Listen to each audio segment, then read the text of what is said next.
¿De acuerdo? Si ahorita todos están conectados a una red, esas direcciones deben ser diferentes unos a otros. Pero, ¿qué sucede? Ustedes, por ejemplo, en casa, ¿no? Todos tienen internet en casa. Y cuando se conectan a su router ahí de proveedor, ¿qué direcciones les dan normalmente? 192, 168, 0 o 1 y algo. ¿Sí? Eso es lo más usual. Y van a casa de su compañero y pasa lo mismo. Y vienen aquí a un laboratorio que tenga internet de ese tipo y pasa lo mismo. Entonces, cuando decimos, pero si la teoría me dice que estos dispositivos deben tener una dirección única, ¿y por qué se están repitiendo?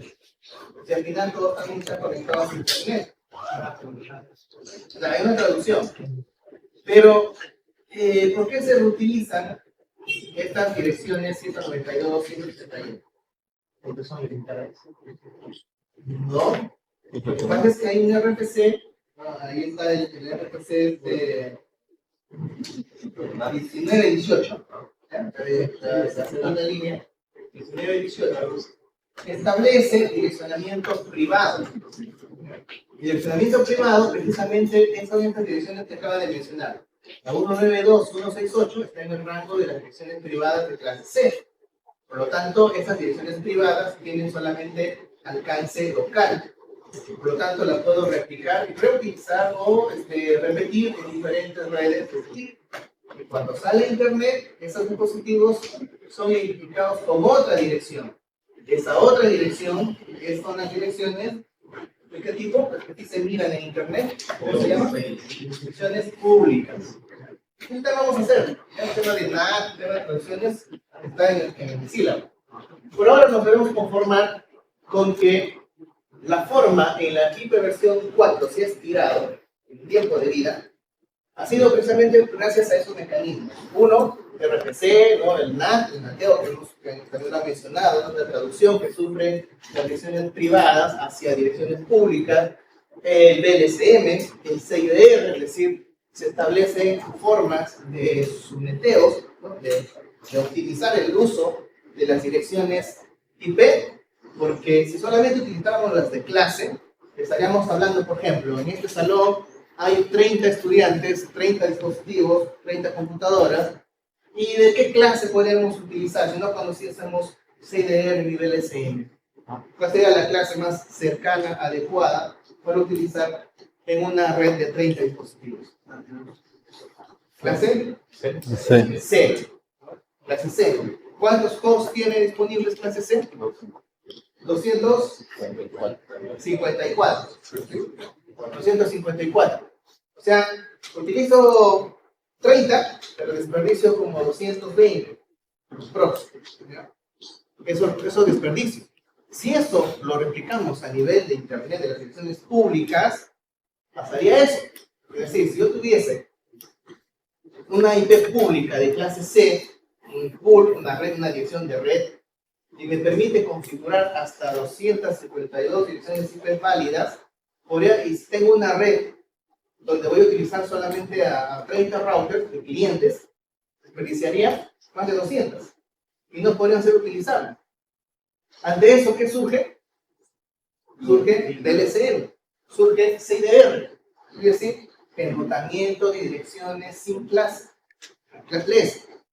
Y eso significa que nos olvidamos de la clase A, B y C tal cual, nos olvidamos de las máscaras por defecto 8, 16 y 24, sino que ahora podemos hablar de máscaras diversas, de máscara 9, 10, 11, 12, 13, 14, hasta 30. ¿Sí? ¿Por qué no 31? Porque ya no tiene sentido, pues no, o sea, me quedo un bit, con bit no hago nada. Entonces, máximo hasta 30 de prefijo. O de su red, o de máscara de su red, 30 bits. Bueno, todos esos mecanismos donde se han desarrollado para que IPv4 todavía siga existiendo, todavía siga vigente en el mundo. Actualmente ya se acabaron las direcciones, ya no hay más direcciones. Pero por ahí preguntarán, pero yo sigo teniendo IPv4 en mi máquina. Todavía cuando alquilamos un servicio de internet, nos siguen dando direcciones IPv4. Lo que pasa es que se están reciclando. En un momento vamos a mencionar más de eso. Bueno, entonces, a pesar de esas modificaciones, en el 2001 ya estaban asignadas al 50%, hacia el 2005 al 75%, y actualmente ya todas las direcciones están asignadas, es decir, ya todas tienen dueño, ya no hay más. ¿Por qué está sucediendo? ¿Quién es la autoridad regional para América Latina? ¿Cómo se llama? LACNIC, ¿sí? LACNIC, él es esa entidad regional que administra las direcciones IP en la región, es decir, en Latinoamérica y en el Perú. Y cuando, por ejemplo, si nosotros quisiésemos tener un pool de direcciones IPv4 para nuestros servicios, de hecho tenemos, pero no de LACNIC directamente, sino a través del proveedor, nosotros podríamos solicitarlo de forma directa.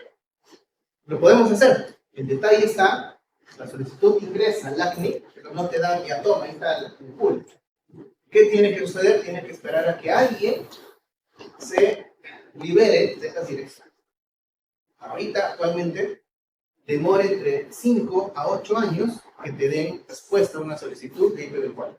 Entonces, que alguien espere. Nosotros hiciéramos esa solicitud ahora, probablemente en el 2000, pues, no sé, 30, pues no estoy diciendo ahí está tu pool de direcciones que has pedido.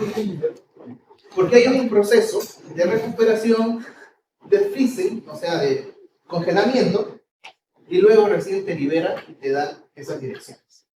Por lo tanto, no quiere decir que estén produciendo además direcciones IP, no se están reciclando.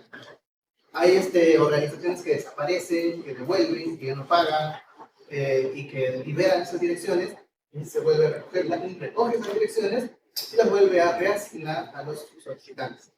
Según un informe del año pasado, había casi como 200, 300 organizaciones que estaban en espera de sus direcciones.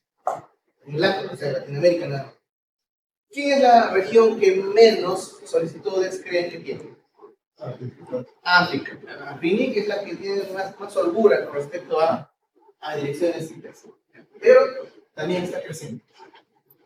DHCP es otra forma, digamos, de administrar las direcciones.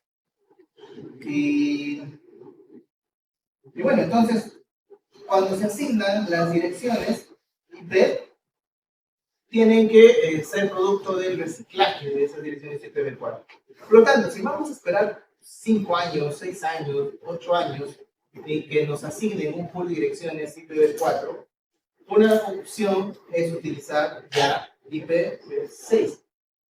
Y de hecho, actualmente en el mundo, si mal no recuerdo la cifra, es el 47% de penetración que tiene IPv6. 25, o sea, no estamos hablando de los años 2000, 2005, 2010, estamos hablando de los 95. ¿Hace cuántos años? Hace más de 30 años. 30 años que ya tenemos especificación de IPv6, o sea, no es nuevo. Este tema de IPv6 es viejo. Así están saliendo nuevas formas de clasificar y de tratar las tramas o los paquetes IPv6. Incluyendo temas de seguridad, IPv6C, o sea, es decir, encapsulamiento, cifrado, de IPv6. Y está saliendo pues obviamente otros RFCs, como el RFC 2460 del 98, donde se actualizan algunas especificaciones de la cabecera del protocolo IPv6, o como el evento que ha sido el hito en el mundo en el tiempo sobre el cambio y adopción de IPv6, que fue el 6/6/2012, el 6 de junio de 2012, a las 0 horas, muchas empresas cambiaron en ese momento, empezaron a funcionar sus servidores en IPv6. Y nosotros nos vamos nuevamente aquí a la web. Esta era la página. Ya está archivada, ¿no? Ya no se actualiza. Pero esta es la página que en el año 2000, ahí está precisamente la fecha, 6 de junio de 2012, estas empresas fueron las que dieron el primer paso de cambio y una adopción permanente. Entre ellos está Comcast, Cadelín, Cisco, Facebook, Microsoft, Yahoo, Akamai, son las empresas que adoptaron en el 2012 IPv6. Y si nosotros hacemos luego, ya vamos a hacer unas consultas de DNS para ver cuáles son las direcciones IP, por ejemplo, que utiliza Cisco, que utiliza Microsoft, sus rangos de direcciones que utilizan de forma pública en sus servidores. Nosotros todavía lo vemos como transparente, ¿no? Porque nosotros no estamos hablando de navegar, por ejemplo, en la página de Cisco o de Microsoft a través de una dirección, sino a través de una URL. Pero en el fondo, esta URL se está traduciendo a una IPv6 o a una IPv4 que todavía en algunos casos responde. Vamos a ver algo también de ese tipo de prueba. Bueno, entonces, como les comentaba, IPv6, el 2012, estamos hablando de hace 12 años, que ya se adoptó de forma permanente y operar sus servidores en IPv6. Como se muestra ahí, había esa página web que ahorita ya no está soportada, pero tiene todo el historial de ese momento. También podemos ver, bueno, esto de los que se han comprometido con IPv6 son básicamente los que están aquí en la lista, también lo vimos en la web. Un proyecto de AMNIC, de Asia Pacífico, de Europa en 2021, que se tuvo, estaban programados el último prototipo disponible. ARIN también tenía el último prototipo para adoptarse en 2014.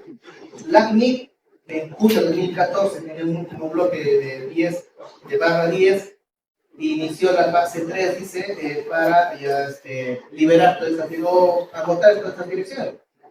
En marzo de 2021 solamente teníamos 2.304 direcciones IPv4 disponibles.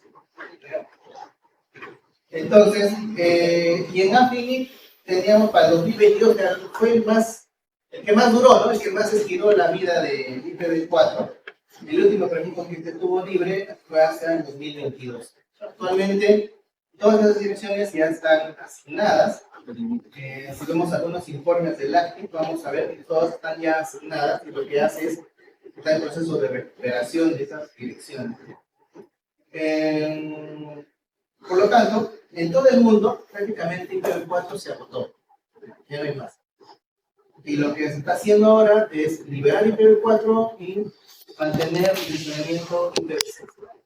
Entonces, ahí pueden preguntarse algo. O sea, yo me preguntaría, por ejemplo, si están adoptando IPv6, entonces significa que están liberando IPv4. Y ese IPv4 podría ser utilizado por otras organizaciones. Sí y no. Es decir, hay empresas que están adoptando IPv6, pero siguen manteniendo su IPv4 para asignación y convivencia todavía con la red IPv4. En otros casos sí lo están liberando, devolviendo eso hacia IANA, y esas se están reasignando a otras organizaciones. Pero va a llegar el momento en que probablemente no sabemos qué tantos años demorará todavía en que el 100% esté operando en IPv6. Pero estamos ya a la mitad casi, el 47% en el mundo ya adoptó, hay una adopción del 47% de IPv6. Bueno, aquí hay algo más sobre el proceso de direcciones, ¿no? Fíjense, esto es lo que les comentaba, ¿no? Desde 2020 dice, se tiene en LACNIC, por ejemplo, 121.000 direcciones en cuarentena, ¿no? O free en cuarentena, que le llaman, que serán liberadas de forma progresiva a lo que van a solicitar. Esas liberaciones no es de semanas ni de días, suele ser de años. La liberación significa cuando, por ejemplo, nosotros compramos o alquilamos, que comprar es alquilar un pool de direcciones que te dan un rango. Es decir, por ejemplo, ¿no? Vamos a imaginar, somos un NAS NAS, tenemos nuestra red y la conexión a internet, y nosotros queremos administrar aquí un pool de direcciones IPv4. Entonces lo que hacemos es solicitar al LACNIC o al proveedor de servicios de internet, al ISP, la solicitamos y pagamos, ojo, porque eso cuesta, no es gratis, ¿ya? Un pool. Por ejemplo, podríamos tener el 209.10.10.0 barra 27. ¿Cuántas direcciones tendría con barra 27? ¿Cuánto? 32, ¿no? Porque 2 a las 5, 32 direcciones, pero utilizables 30. ¿Sí? Utilizables 30, porque no se cuenta a la 0, no se cuenta a la 1 por ser broadcast. Este pool nos lo asigna el proveedor, pero que en realidad el dueño, el administrador del LACNIC, que puede ser a través del proveedor o directamente, porque es dos caminos, nos asigna esta dirección y nosotros la podemos configurar ¿dónde? En nuestro router, en nuestros dispositivos, en nuestros servidores, nos asigna. Y el proveedor asigna una IP a su punto para conectar. Entonces toda la subred lo asigna. Significa que toda la subred, esta subred, nos la asignan para nosotros administrar y poner lo que quisieran, sus servidores, sus servicios, asignamos. Cuando se libera es de dos diferentes formas. Uno, el proveedor, nosotros cambiamos de proveedor. Y se libera también la IP, y el nuevo proveedor nos asigna un nuevo pool. Este proveedor puede devolver pool de direcciones a la NIC, porque también hay tiempos de pago. Como les digo, las direcciones IP, estas tienen un costo, no son gratis. Por lo tanto, no es que se les da a los proveedores y toma, te presto gratis y tú tengo, no, tienen que pagar. Entonces, si llega un momento en que ya se libera, porque ya no paga, porque ya no requiere, simplemente no puede hacer el pago correspondiente, se recogen esas direcciones. O sea, cuando decimos devolver o reasignar, no es que la llenas en una bolsa o algo y lo devuelves, ¿no? Simplemente se desconfigura, o sea, se eliminan de los puntos que se han configurado y se registran, ojo, eso sí, se registran quién es el dueño de esas direcciones, dueño temporal.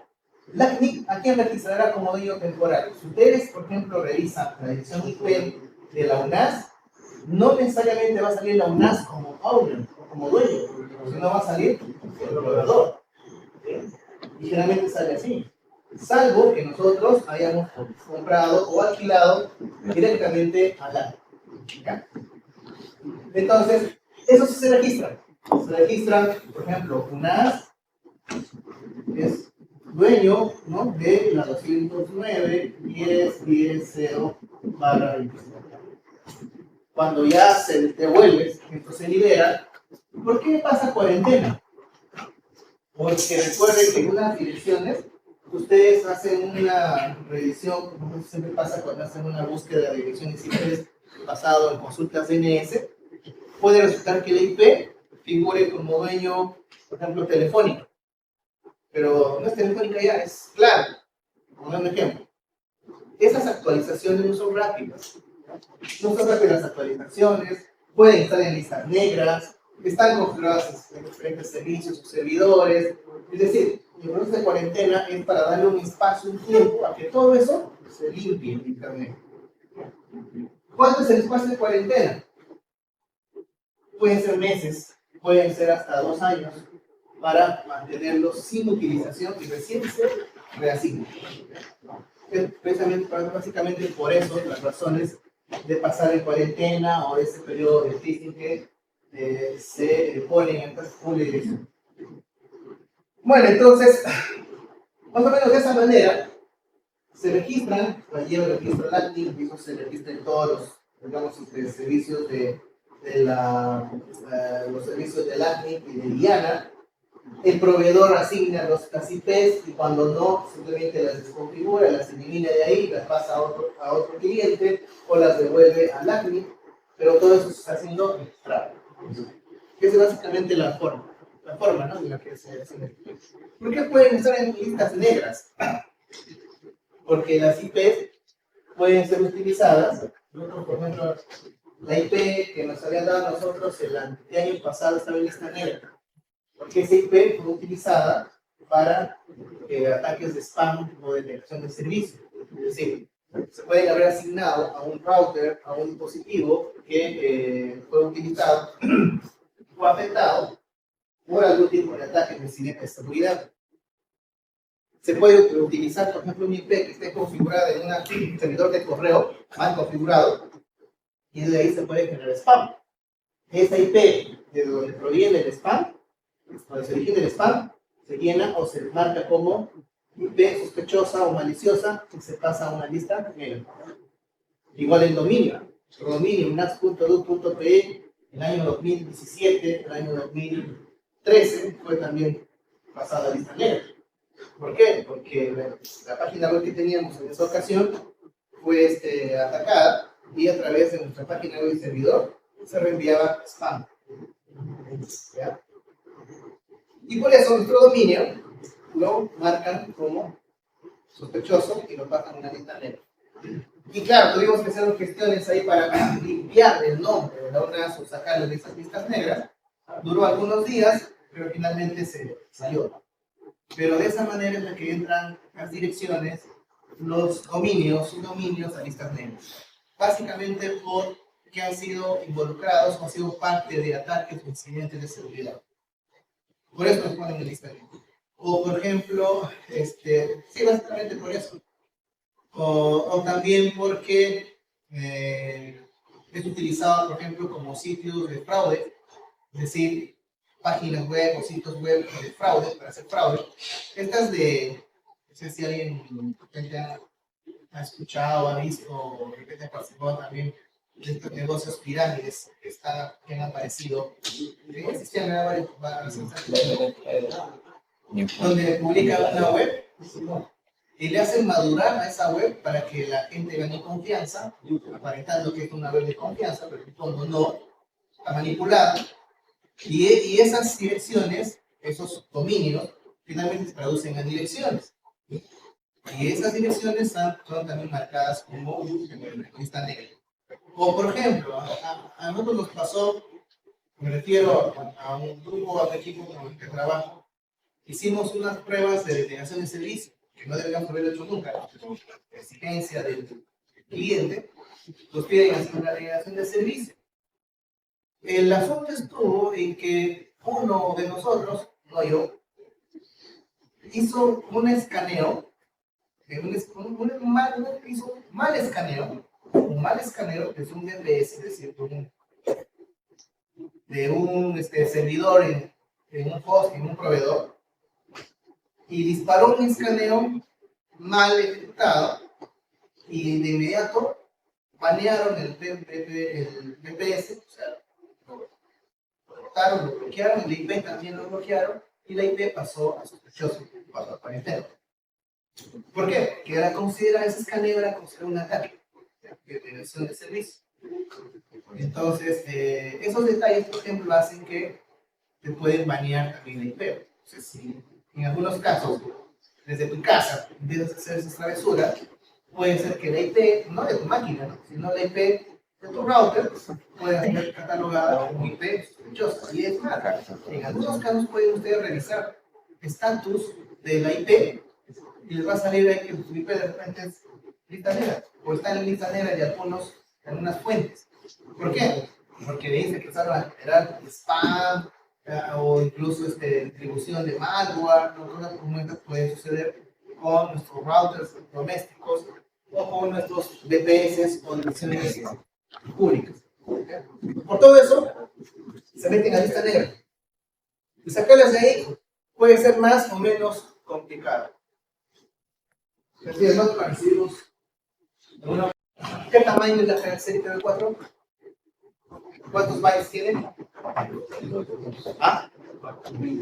Bytes. ¿Cuántos bytes tiene la cabecera? No la dirección. ¿Recuerdan? No, ya están adivinando. La cabecera IPv6 tiene 40, la cabecera IPv4 tiene la mitad, tiene 20 de tamaño. O sea, ese es el tamaño de la cabecera. ¿Okay? ¿Y de qué estamos hablando? Estamos hablando, si este es el paquete, que tenemos los datos, y aquí está el header o la cabecera de IPv4, la cabecera de IP nada más, el paquete. Bueno, esto, si es IPv6, su tamaño es 40. Si es IPv4, su tamaño es 20 bytes. ¿Cuántos bytes se compone la dirección IPv6? ¿Cuántos bytes? ¿Ya cuántos bits? 128 bits es el tamaño de una dirección IPv6. ¿Cuántos bytes? 16. ¿Ah? ¿Cuánto? 16. ¿Por qué? ¿Cómo sacaron eso? Tiene 32 bits. ¿Cuántos bits componen un byte? 8, ¿sí? De 32 bits, ¿cuántos bytes hay? 4. ¿Cuántos renglones, vamos a ponerle así, están aquí en la dirección IPv6? 1, 2, 3, 4. 4 por 4, 16 bytes. Entonces, es lo que corresponde a una dirección IPv6. Pero lo normal es hablar en términos de bits. 128 bits. Y ahí están representados los 128 bits. 32 por 4, 128 bits. Entonces, estos dos campos es la que hace pues que este tamaño crece respecto a IPv4. Pero ¿cuál es lo contrario? O el contraste. Es el doble en tamaño, pero es mucho menos en cantidad de campos, o sea, de atributos. Aquí tenemos algunos atributos que son, a ver, 1, 2, 3, 4, 5, 6, 7. IPv4 tiene 14 o 12. Y se puede hacer analogía con el IPv4. A ver, ¿para qué sirve versión? ¿Qué indica versión? La versión de IP. Versión de IP, ¿no? Entonces se supone que acá va a estar 6.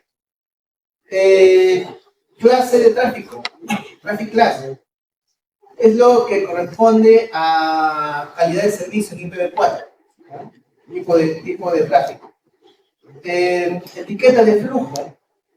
La etiqueta de flujo nos va a permitir, por ejemplo, hacer fragmentación, aunque en IPv6 es muy raro, pero hay mecanismos de fragmentación. Y esto trabaja con el next header, es decir, con la siguiente cabecera que determina si hay o no fragmentación o si es que existe o no más paquetes en espera. Lo que es análogo a IPv4 en cuanto a hop limit es el límite de saltos, que en IPv4 es hablar de TTL. ¿TTL qué es? TTL, timeline, ¿para qué sirve? ¿Hay alguien que levante la mano? ¿Qué es el timeline o el TTL? IPv4.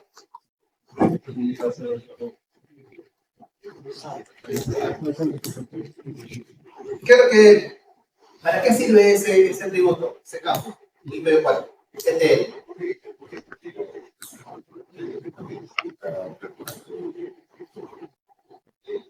A ver, ya, pero no.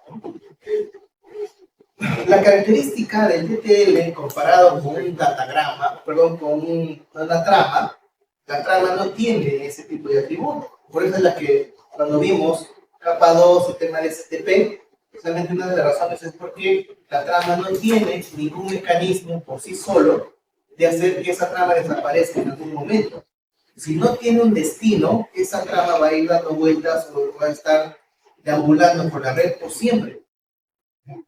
Mientras que en el paquete, en capa de red, en IPv4, en IPv6, si nos orientamos solo a IPv4, existe el TTL. El TTL significa que es un valor, ¿ya? Claro, su traducción es tiempo de vida, pero no se está midiendo en segundos, ni en días, ni en años, sino en cantidad de saltos. ¿Saltos de qué? Saltos de router o dispositivos de capa 3, que no necesariamente todos son router. Ya puede pasar un servidor que está haciendo las veces de un router, también, o de un proxy. Cuando pasa de una red a otra, el TTL disminuye en 1. Entonces eso me garantiza, si es que ese paquete nunca llegara a su destino, pues va dando vueltas, pero cada vez que salta, cada vez que da un paso, un salto de red, viene en 1, hasta llegar a 0. Llega a 0, el dispositivo que lo recibe, ese valor, lo descarta. Y ahí terminó su vida. Por eso es tiempo de vida, o sea, ahí quedó. Tiene esa ventaja los protocolos de protocolo de Internet o el protocolo de Internet o IPv4 y IPv6. IPv6 su análogo es Comlink, que sería el TTL en IPv4. Pasa por lo mismo. Pasa una red o un router, va disminuyendo en 1 para garantizar que ese paquete no esté viniendo por sí. Y bueno, la longitud del payload, o sea, de la carga útil, es decir, de los datos. ¿Cuál es la longitud aceptada, por ejemplo, a nivel de capa 2? Que generalmente es la que rige para la transmisión de mensajes en la red. ¿Cuál es el tamaño? ¿Cuántos bytes son permitidos normalmente? 1500 bytes. Y eso rige para lo demás. Bueno, entonces tenemos esta cabecera que es más simple, ¿ya? Tiene menos campos, pesa más, eso sí, más tamaño, pero con esto se garantiza que pues, que no haya una saturación de IPv4. Es el IPv4. Se eliminan campos redundantes por la longitud de cabecera, no tiene sentido la longitud de cabecera. Es fijo. Bueno, en IPv4 se determina que es variable, ¿no? Porque hay opciones que pueden hacer que cambie de 20 a 30, 32, pero casi es muy raro que suceda esto en realidad. Así que, por lo tanto, la longitud de cabecera no tiene mucho sentido en el IPv4, pero ahí está, por ejemplo. En IPv6 esto se elimina. Cabecera de tamaño fijo. Esto porque nos referimos a esta estructura. No hay los opcionales. En el caso de IPv4 puede ser más grande la cabecera producto de campos adicionales. Checksum. ¿Para qué sirve? Es para verificar la integridad del paquete. ¿Ya? Es muy parecido a lo que sucede en la trama. Pero eso no ha sido utilizado. O sea, está ahí en la cabecera IPv4, pero solo se ha utilizado en casos de fragmentación. Y en casos de fragmentación, que no es usual tenerlas en IPv4, prácticamente ha sido que no se utiliza. Porque finalmente, quien determina que un mensaje esté íntegro o no, va a ser a nivel de capa 2.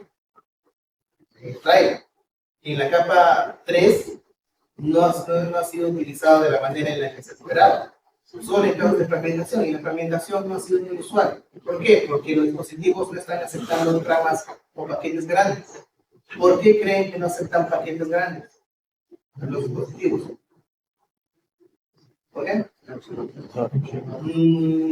No tanto, es una razón, pero no es tanto por eso. Es porque temas de seguridad. Para los paquetes grandes, como por ejemplo los que son utilizados con el PIN o con el ICMP, los PIN gigantes, que son considerados paquetes nocivos, entonces eso no está. Cuando eso pasaba, entonces tenían que fragmentarlos. Cuando pasaban de un dispositivo a otro, tenía que haber fragmentación. Y para esa fragmentación se utilizaba el checksum. Pero con eso ya no está permitido, o sea, en todo caso se ha reducido, se ha mitigado el uso de ese checksum, ya no tiene mucho sentido. Entonces, en IPv6, con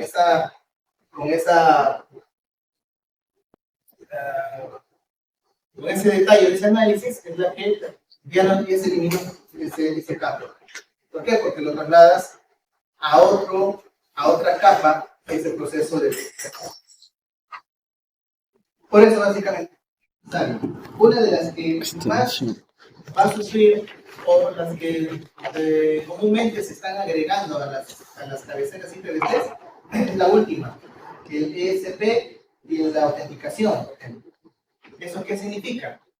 Que cuando hablemos, o cuando ustedes a un momento tengan que ver algo sobre transmisión segura basada en cifrado de paquetes, tenemos que habilitar la cabecera de ESP, o por ejemplo, tunelización.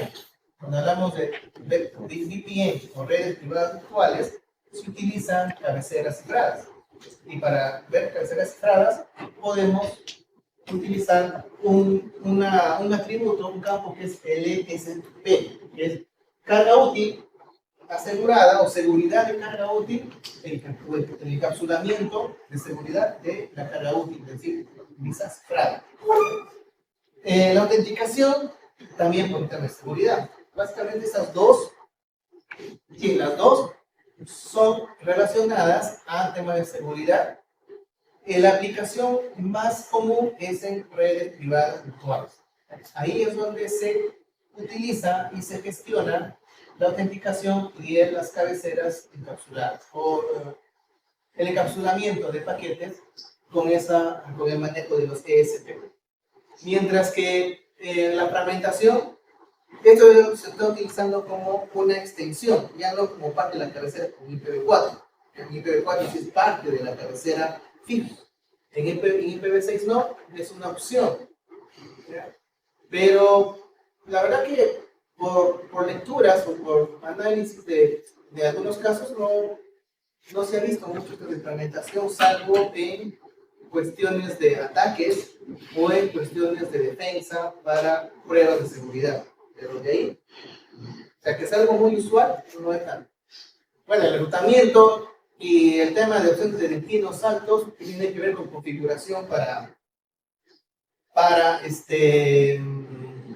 convivir, por ejemplo, con IPv4. Esto de SP también se utiliza para el dual stack, para convivir con IPv4 y hacer que los paquetes IPv4 se encapsulen sobre IPv6. También se utiliza para eso. Bueno, ¿qué pasa con esas extensiones? Gráficamente es esto. Gráficamente, lo que sucede es que se van agregando esos campos de acuerdo a la necesidad. No es que siempre se esté teniendo fijo ese tipo de configuración o de estructura en la cabecera. Recuerden, en VLANs, ¿cómo se modifica la cabecera de la trama cuando aparece en VLANs? ¿Qué se agrega? Alguien hace un rato les hablaba sobre cuando configuraba su multicapa. ¿Cómo los switches saben a qué VLAN pertenece? Por el ID. Por el ID, pero eso no se pone. Etiquetado. Y ese etiquetado, recuerden, es el gráfico incluso. La trama, la cabecera, se abre un espacio, se agrega el campo de etiquetado, los 802.q. Ese etiquetado es lo que se agrega a una trama como extensión, un agregado. Lo mismo pasa con estos headers. Cuando se requiera enrutamiento de siguientes saltos, se agrega eso a la IPv6. Pero yo lo que quiero que entiendan es que esta cabecera que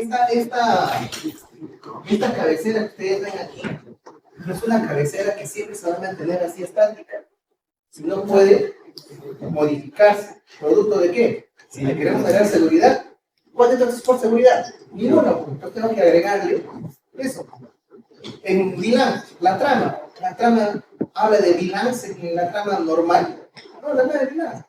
Pero cuando hablas de VLAN, ¿y dónde la pones? Entonces en la cabecera, tienes que agregar ese campo. Y ahí entonces la estructura empieza a cambiar.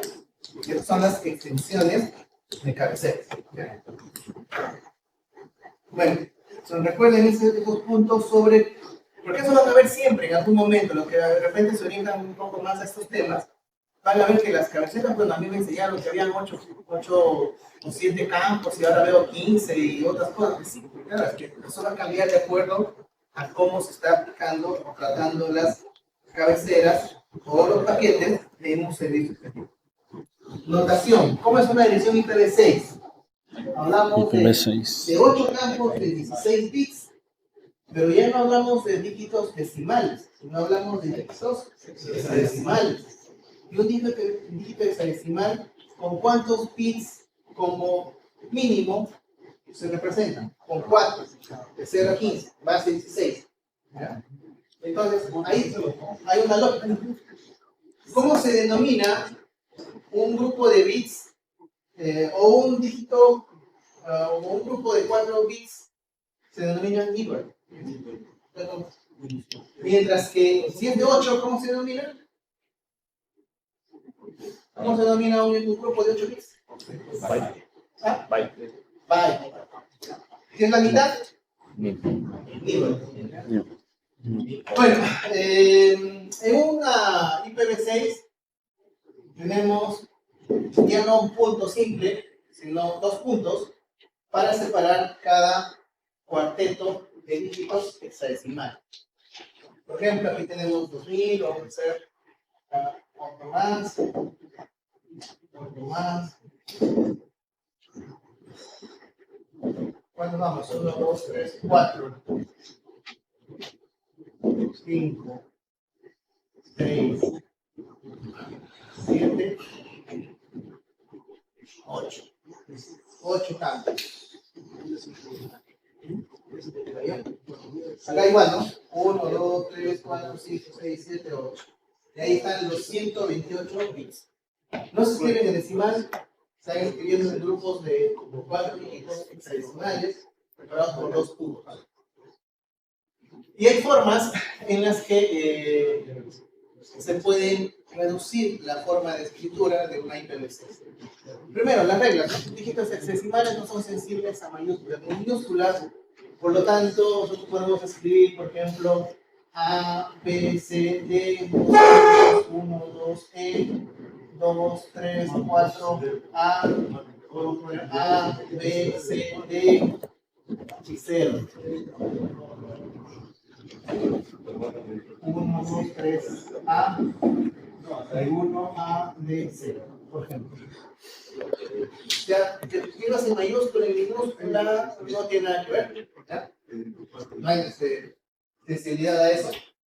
Los ceros a la izquierda de cada campo son opcionales, significa que podemos reducir, podemos eliminar. Por ejemplo, ¿cuáles son los ceros al lado izquierdo, ¿sí?, que tenemos en la primera? Por este de acá. Eso no. Y acá tenemos siempre esta. Ceros a la izquierda. Aquí. Yo tengo este de aquí, y listo. Si fuese así, entonces esta primera dirección se escribiría 1000, 2000, 1, 0, 0, 0, 11, 0, 0. De esa manera. Escribir. Estoy eliminando los ceros a la izquierda. Son opcionales, es decir, puedes escribirlas como no, es lo mismo. Cuando hay varios campos sucesivos completos en 0, puede ser reemplazada por doble 2 puntos, pero solo una vez.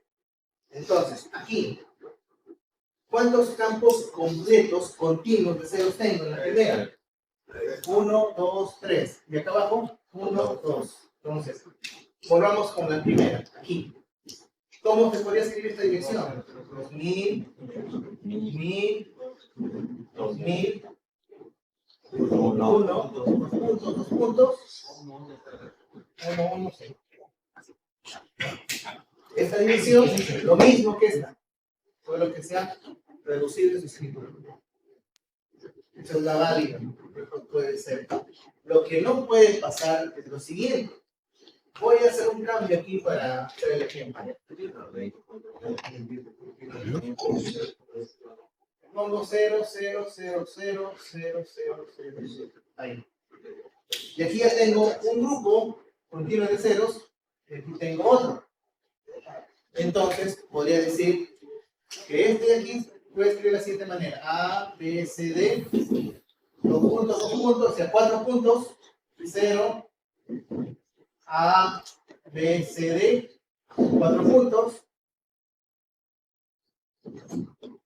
4 puntos, 1, 2, 3, A, 2 puntos, 1, A, B, C. Podría decir así también, ¿no? Me dice la regla, ceros continuos, se pueden empezar con 4. Pero ahí existe un pero, ¿no? Solo una vez. ¿Por qué? Si yo les doy esta dirección y les digo, escríbanme la dirección completa de IPv6. O sea, los 8 campos. ¿Cuál? ¿Cómo lo haría? Bueno, me podría decir fácil, ¿no? A, B, C, D. ¿Pero cuántos? ¿Dos grupos? ¿Tres grupos? ¿Un solo grupo? Puede ser, bueno, dos grupos. O puedo decir tres también, ¿por qué no tres? Y acá cuando llevo, ¿cuántos? Uno. No sé. De uno no sería. Por eso es una sola vez. Porque si pongo en dos lugares, No ¿cómo lo sería solo un distribuyo? campo. Sería más duro. Bien, entonces, esto es una mala escritura. ¿Ya? Pero si tuviese esto, ¿cuál sería lo correcto? ¿Cuál sería lo correcto? O sea, si tuviese todos los grupos ahí, ¿no? Cualquiera de los dos. Cualquiera de los dos. Es decir, podría poner A, B, C, D. Por ejemplo, aquí, 4 puntos. A, B, C, D. Ya no me da opción ahí para poner 4 puntos, sino pongo 0, 0, 1, 2, 3, A y 1, A, B, C. Esto sí es válido. Esto sí. Ya no puedo reutilizar los 4 puntos en otro lugar.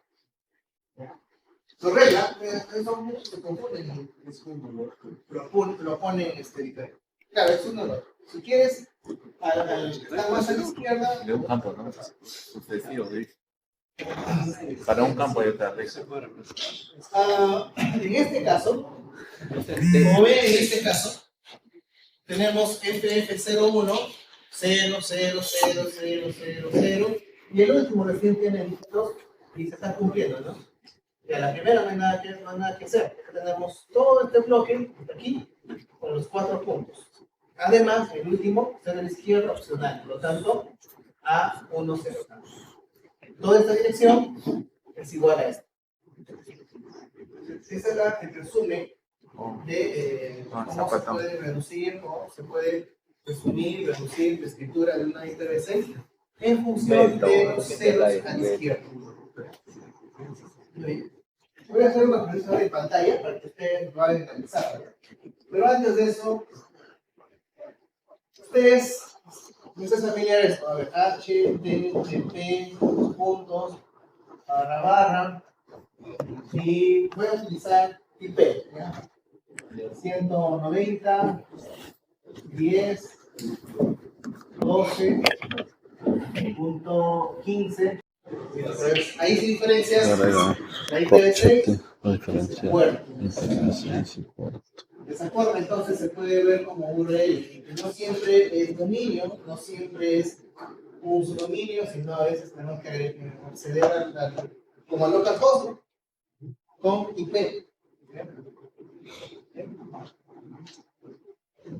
Esos detalles hay que tomarlos en cuenta. Bien, ahora sí vamos a ver. Entonces, ahí se diferencias la IPv6 y el puerto. De esa forma, entonces se puede ver como URL. No siempre es dominio, no siempre es un subdominio, sino a veces tenemos que acceder como al localhost con IP. Esos detalles hay que tomarlos en cuenta. Bien, ahora sí vamos a ver. a la teoría que Únicas. hemos mencionado al inicio, les decía, en una red IPv4 no puede haber direcciones unificadas, ¿sí? En una misma red. Pero en IPv6 sí puede haber direcciones unificadas. Pero ese tipo de dirección, ¿cómo se denomina? Énicas. Entonces, énicas es un tipo muy especial para poder hacer redundancia o redundancia y contingencia de servicios. Algunas direcciones reservadas, sí, como IPv4. A ver, en IPv4, ¿qué direcciones reservadas conozco? Aluba, la 127. ¿Qué más?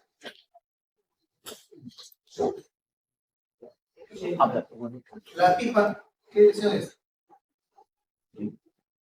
Dirección la pipa en IPv4. ¿No? Cuando no tienen DHCP ni la han configurado en una dirección estática, ¿qué IP le asigna? Sistema operativo. ¿Ah? ¿Qué IP? La 169.254.x.x, o sea, cualquier cosa, cualquier cosa. Esa es una dirección de la pipa, esa es reservada también.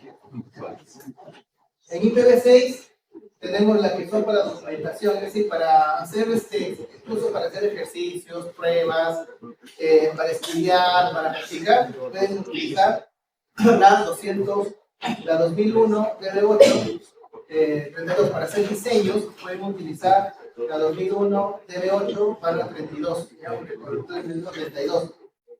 La loopback, así como en IPv4 la 127.0.0.0, la red, en IPv6 es la 1, 4 puntos, 28. Perdón, 128. Esta red no especificado a qué es equivalente en IPv4.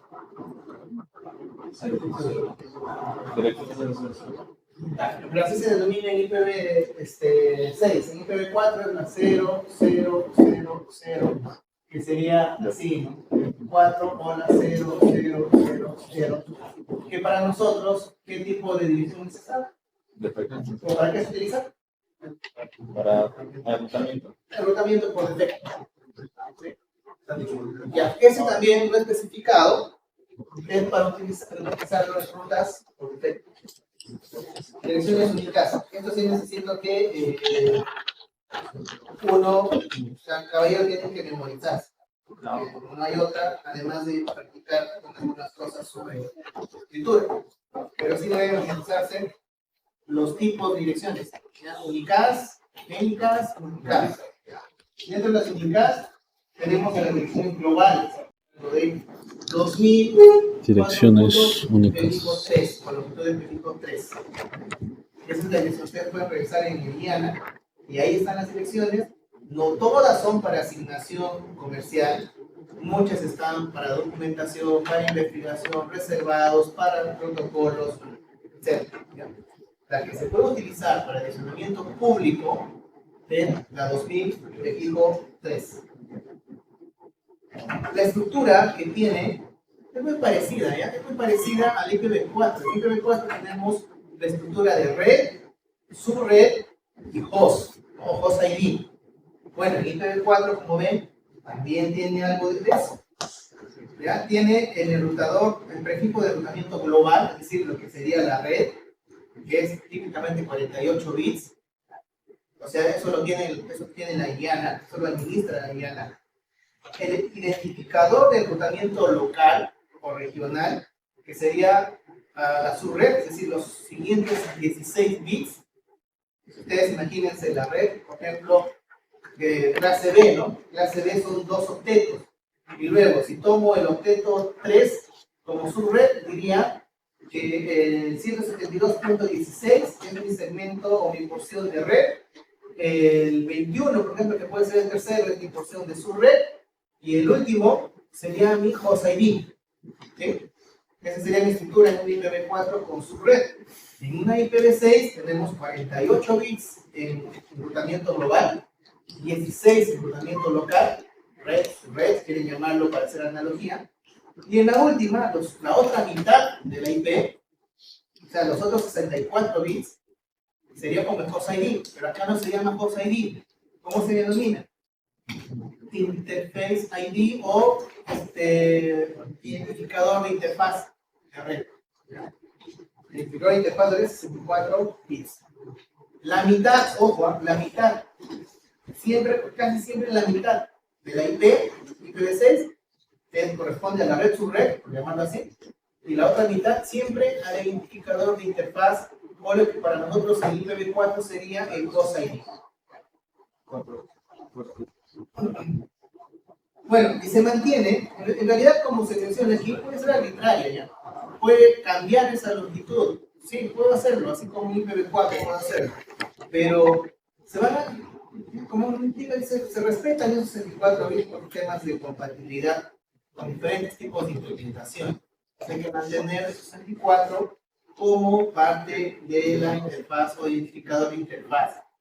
Porque en la práctica no es necesario, ¿ya? No es necesario ajustar. Tenemos una cantidad disponible todavía de IPv6 que puede ser suficiente. Claro, algunos autores, ahorita investigadores indican que IPv6 tiene que acabarse igual, pero en algún momento. Y vamos a pasar, están trabajando en una IPv8. Sí. Eso es porque ya, porque el proceso del diseño de las divisiones de los protocolos no son como los intermedios o los borradores. Como decía, existe una IPv5, existe un borrador, pero no es funcional, no es comercial, nada. Ha pasado una transición de IPv4 a IPv6. Entonces, eso es lo que tenemos a nivel de IPv6 en cuanto a direcciones globales. ¿Dónde se especifica el rango, la estructura? En el RFC 3587. Yo les sugiero, siguiendo así para el examen, revisen esos RFC. Acá no lo vamos a poner a leer, mucho menos. Ustedes tienen que leerlo ya por su cuenta, pero ahí está especificado. Revisen los RFC. Otro tipo de dirección unicast o unicast, como quieran llamarlo, son las direcciones de únicas locales o unitlocal. Esas direcciones que están especificadas en el RFC 4193 son como las direcciones privadas en IPv4 para comunicaciones internas, es decir, tienen de alcance local, en la red, ¿sí? En la red local, y que no son ruteables sobre internet, si no pueden salir a internet, muy parecido al 192.168.1.9 o sea, 1.0. O sea, esas direcciones privadas en IPv4 son analogía, direcciones únicas locales. Siempre pueden hacer analogías con eso, para que no se olviden y puedan darse cuenta a qué se refieren estas direcciones en IPv6. ¿Qué es lo que tienen que memorizarse? Esto de acá. El prefijo es FC00/7, pero no significa, ojo, no significa que la dirección que ustedes pueden encontrar en algún dispositivo sea FC00, FC00, 4 puntos, 1, 2, 3, 4/7. No significa eso. Significa, o mejor dicho, no creo que encuentren esto. Lo que sí pueden encontrar es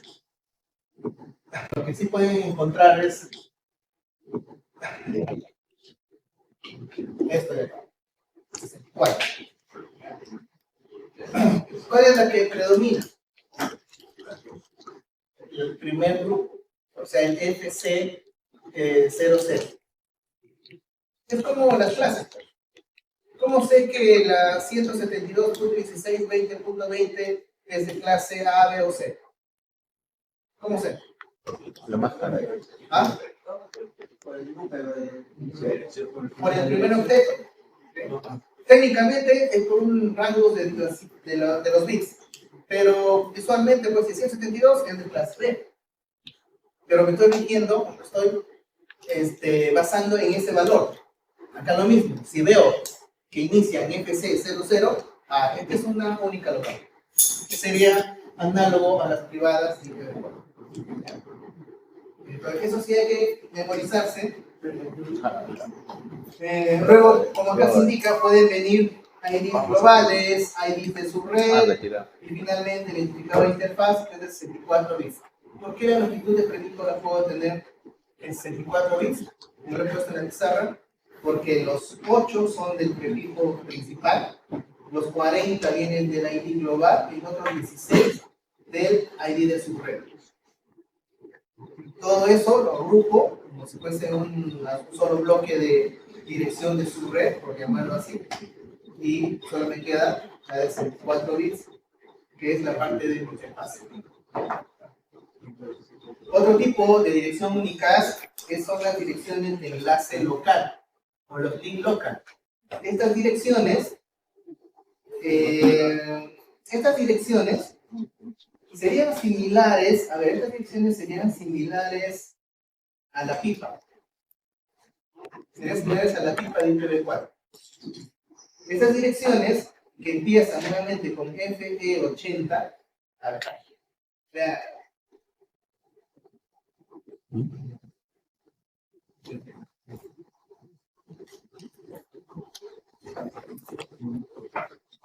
Acá no.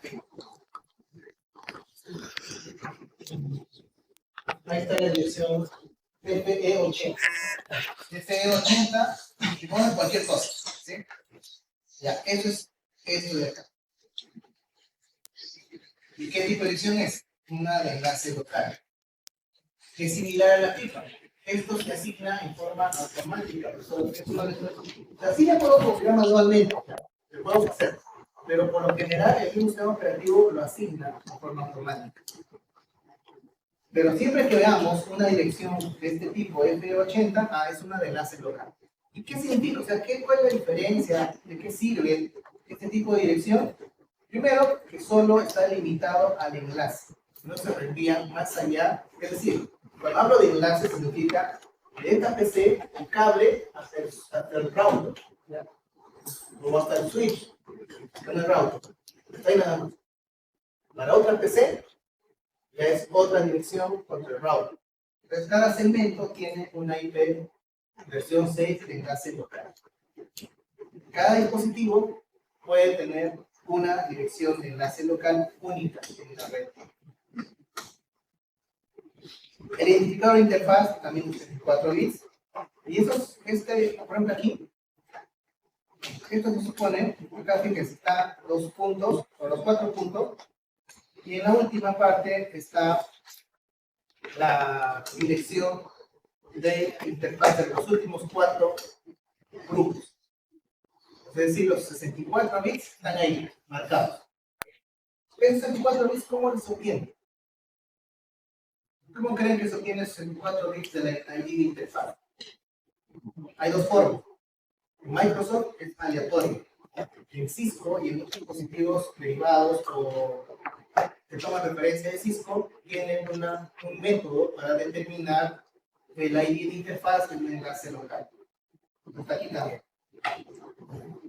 Entonces, aquí ya son 3 cosas que tienen que recordarse. ¿Cuál es el prefijo para direcciones globales? A ver.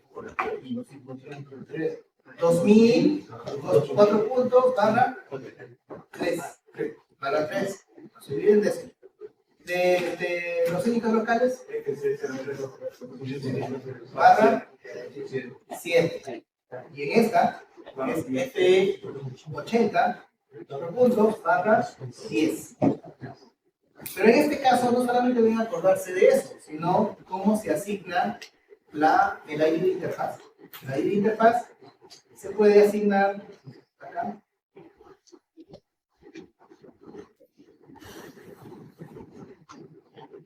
Está más adelante, así que igual lo vamos a ir a ese punto. Es decir, entonces, ¿esto qué permite? La pregunta era, finalmente, ¿de qué me sirve una dirección que solo es de alcance del segmento? O sea, del cable hasta el router o hasta el otro equipo. Solo me sirve para comunicarme en ese enlace nada más. Si yo quiero comunicarme fuera de ese enlace, ya no se puede. No sirve esta dirección. solo es para los enlaces. Eso se utiliza mucho en los dispositivos de red para convergencia de protocolos de enrutamiento. Utilizan mucho las direcciones de enlace local. Se utiliza para identificador de los dispositivos el enlace local. Por otro lado, tenemos las direcciones multicast. Otra cosa que hay que memorizarse.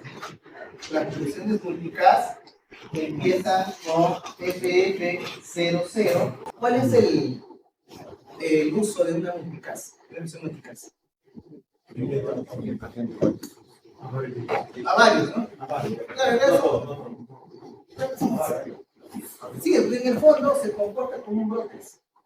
¿Por qué? Si yo te digo, por ejemplo, miren, acá un grupo son los que tienen que procesar la información. El resto no, solamente ese grupo. Pero ¿cómo hago para enviar ese grupo y no usted? O sea, ¿cómo les envío?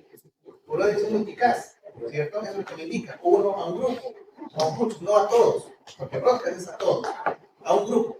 Pero ¿cómo le hago en la práctica para que me llegue este grupo y yo le tenga un texto? ¿Hay forma? Ya. Llega a todos. En la práctica, el envío es broadcast. Pero ¿quiénes lo procesan? Solamente los que corresponden. En cambio, en broadcast, en IPv6, todos lo procesan. Si es multicast, solamente a los que les corresponden. Eso funciona en IPv4 y en IPv6. Pero en IPv4, ¿cuál es la diferencia entre broadcast y multicast? Entonces, ¿qué decir? Pero si me está diciendo que llega a todos, entonces ¿por qué también no nos quedamos solo con multicast? Igual le va a llegar a todos. El tema es que en broadcast, sí o sí, todos tienen que procesar. Claro, eso no aplica en IPv6. En IPv6 solo se envía broadcast, pero se procesa los cargos que les corresponden. Bueno, así como en IPv4 también hay un rango, y ese rango en IPv6 es este. FF8. Que sí, es como si fuesen dos personas que tienen un mismo nombre y apellido, del homónimo. Y cuando llamaríamos a ese homónimo, los dos podrían responder. Pero aquí se habla de que pero son direcciones que se asignan a una interfaz de uno o más nodos, es decir, y acá tengo 10 servidores, yo a 3 servidores le puedo poner la misma dirección. ¿En IPv4 eso funciona? No, porque se activa un sistema de detección de dirección duplicada que no permite que el otro tenga la misma dirección y hay conflicto. Pero si se marca en un IPv6 como una dirección unicast o anicast, esas 3 funcionan, son funcionales. La pregunta es, ¿quién responde? Cuando se envía un paquete. Por ejemplo, imagínense que esos 3 servidores son servidores web. ¿Quién responde? ¿Quién responde? Los 3. El que llega primero. Eso es la más cercana, puede ser relativo. Porque si es a nivel público, podemos tener, por ejemplo, que un servidor se encuentre en Perú, otro servidor se encuentre con la misma dirección en Chile y otro se encuentre en Argentina. En teoría, podemos decir que la que se encuentra en Chile es la más cercana, porque debería responder el servidor a una consulta de Perú. Y es un poco cómo se hace para que funcionen los CDN también. ¿Qué son estos CDN? Las redes de distribución de contenidos. Esto lo utilizan Netflix, Max, Disney Plus, todos los proveedores de streaming de video utilizan CDNs. Porque si no, imagínense, sería un caos y sería una latencia terrible el tema de la transmisión de video a grandes distancias. Porque tienes redes de distribución de contenidos, CDNs, para que el rendimiento sea mejor en ese tipo de servicios. Bueno, y por lo general ahí, por ejemplo, se están aplicando direcciones énicas. Entonces, la petición va con la dirección énicas y podemos decir que a quien le llegue primero, porque está más cerca, es el que responde. Esto nos sirve para redundancia, para alta disponibilidad, cosa que no tiene IPv4. Es decir, no tiene IPv4 como naturaleza de la dirección. En cambio, IPv6 sí. Yo puedo configurar siempre y cuando, recuerden esto, siempre y cuando se esté explícitamente configurada. O sea, si no le digo explícitamente tú vas a hacer una dirección única, ¿qué es lo que va a suceder? Se va a activar esto. Se va a activar el dato. Y eso es el mecanismo que nos asegura de que no haya duplicidad de direcciones IPs en la red. Por eso cuando ustedes configuran una IP y le ponen aplicar, que sale si está con el otro IP, en otro dispositivo, dirección duplicada o conflicto de dirección IP. Porque se está detectando que hay otro dispositivo con esa IP. Pero hay que configurarlo. Por defecto no es que funcione así. Y como ven, las direcciones étnicas no tienen un rango, no tienen un prefijo. Pero ya puede ser cualquiera de estas. Puede ser esto, no étnicas. Pero hay que marcarlo como tal. Puede ser por asignación dinámica o aleatoria y otro por asignación de un método que lo vamos a ver ahora. Este indicador de interfaz entonces es como el post ID en IPv4 que les mencioné. También debe ser único, salvo que le configuremos como un únicas.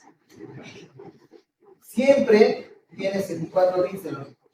Puedes decir, siempre imagínense en un IPv6, la mitad para red, la mitad para interfaz.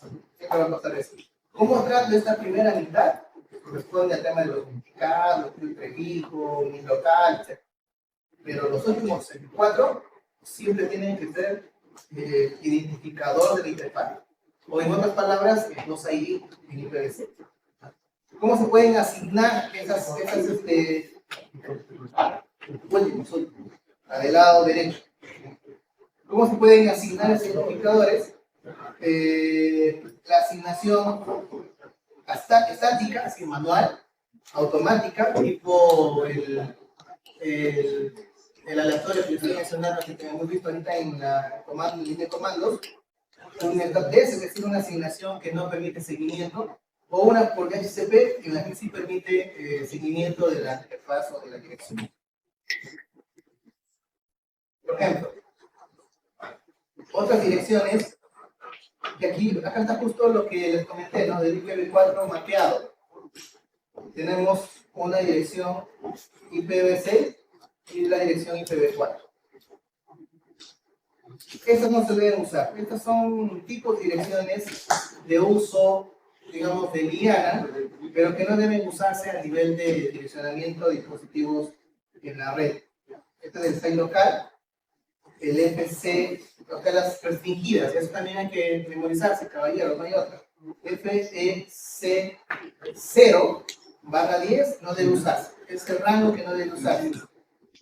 La IPv4, 28, esto tampoco debe usarse como direcciones IPv6 válidas en un host. Pero sí existen, pero no se usan. O sea, sí son válidas, claro, sí existen, que son válidas en el sentido de formato, de rango, pero no deben usarse, no deben aplicarse a una red de producción. Y para terminar esta parte de la asignación automática, acá están las dos formas. El identificador privado, basado en un RPC, que es totalmente al azar. ¿Ya? Y el otro método que es el EUI64, que utiliza Cisco y otros fabricantes, y eso sí hay que aprenderlo también.